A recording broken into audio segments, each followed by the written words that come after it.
Jo, čau lidi, vítám vás u tohoto videa a dneska je to moje první video. A jinak ještě se chci omluvit předem, jestli se budu dívat nějak takhle, protože já tady mám vlastně foťák, natáčím to teda přes foťák a tam mám zrcadlo a vidím se tam vlastně, takže se tam budu dívat hned, nebudu to nějak prodlužovat a jdem na to. Takže jako první věc vám chci říct vlastně, jak mi máte říkat v komentářích nebo tak. V komentářích mi prostě pište Catherine nebo prostě Kačko, Káťo, to je úplně jedno. Prostě něco, vlastně Catherine je anglické jméno a to vlastně v překladu Kateřina nebo Kačka. Jinak ještě vám řeknu, jak se vlastně jmenuji na sociálních sítích. Na sociálních sítích, teda na Snapchatu se jmenuji Roxy Proxy.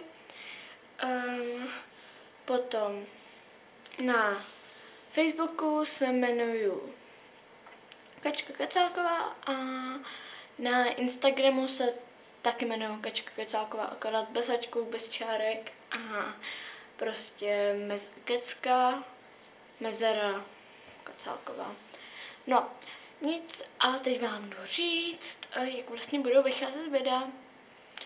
Takže videa budou vycházet tak 3krát týdně, protože já nemám teda moc čas na videa, protože je škola a škola hrůzou prostě mého života a prostě asi všichni víte, že je to hodně těžké ve škole teďka, protože už je vlastně pololetí, už to strašně rychle uběhlo, už budou vlastně Vánoce za pár dní. A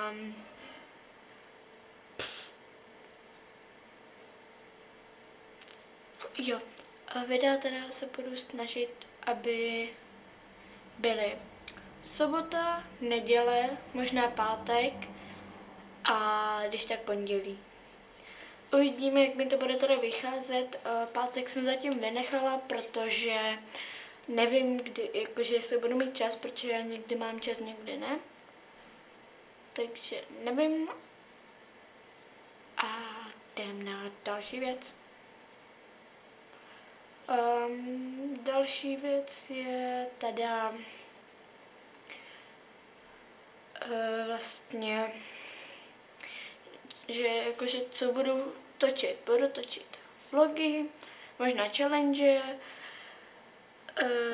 možná sketche, DIY, co jsem třeba dostala k Vánocům, protože teď budou Vánoce, ještě budu mít svátek, teďka 25.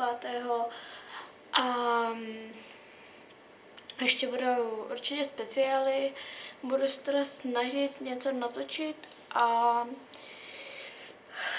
to bude asi tak všechno.